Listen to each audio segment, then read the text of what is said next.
प्रशासनिक अधिकारी, कर्मचारी एवं छात्र छात्राएँ, देश के 78 इंडिपेंडेंस डे पर मेरी हार्दिक बधाई और शुभकामनाएं। इस अवसर पर आज परेड के दौरान एनसीसी कैडेटों द्वारा सलामी शस्त्र का प्रयोग किया गया, जो हमारे अनुसार से इस संस्थान में पहली बार हुआ है। यह अपने आप में गौरवित करने वाली बात है।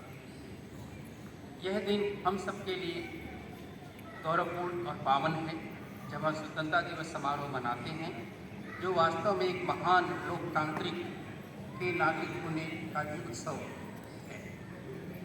हम में से हर साल हर एक की अलग अलग पहचान है।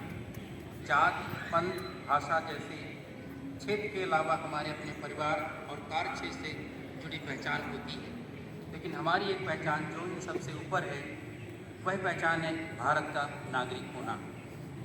हम सभी समान रूप से इस महान देश के नागरिक हैं और हम सबको समान अवसर और अधिकार उपलब्ध हैं। सारे जहां से अच्छा हिंदुस्तान हमारा, हम बुलबुले हैं इसके, ये गुलस्तान हमारा।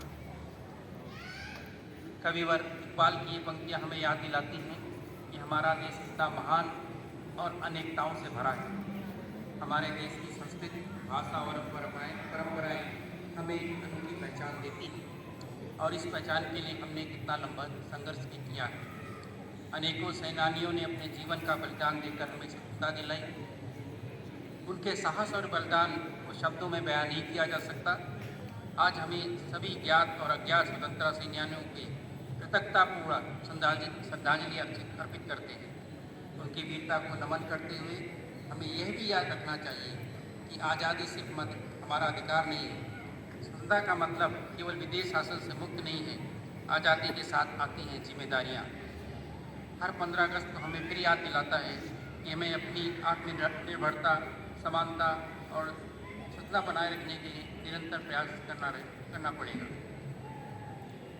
हमें ये भी नहीं भूलना चाहिए कि देश की प्रगति के लिए हमें कुछ करना बाकी है।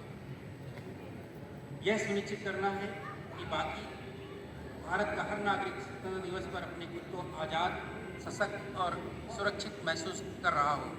कोई भूखा ना हो, हर व्यक्ति शिक्षित हो और सबके सिर पर छत हो और हमारा शरीर स्वस्थ हो।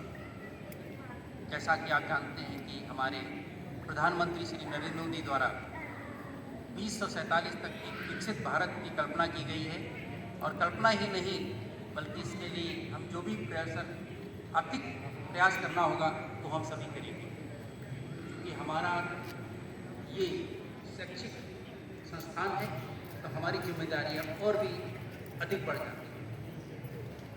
और हम वर्तमान की राह पर आंदोलन करते हुए, चाहे वो चिंतन करने का विचार हो, हम देख रहे हैं भारत ने केवल विश्व पर अपना यथोचित स्थान बनाया है, और पिछले कुछ वर्षों में हम ये देख सकते हैं कि भारत की जो प्रतिष्ठा है वो विश्व पटल पर बहुत ही बड़ी है। चाहे वो क्षेत्र रक्षा का हो, चाहे वो रिसर्च का हो, चाहे वो शिक्षा का हो, चाहे वो सामाजिक स्तर का हो।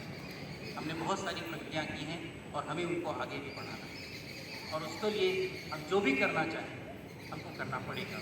और यही है कि भारत पूरी दुनिया में विकास के लक्ष्यों और मानवीय सहयोग को बढ़ावा देते हुए एक महत्वपूर्ण भूमिका निभा रहा है। आर्थिक प्रगति के 2 आयाम हैं, एक व्यवसाय करना, उसको आसान बनाना, और रोजगार के अवसर पैदा करना।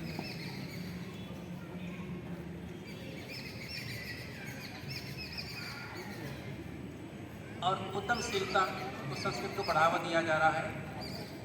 आप जानते हैं कि हमारे पिछले कुछ वर्षों में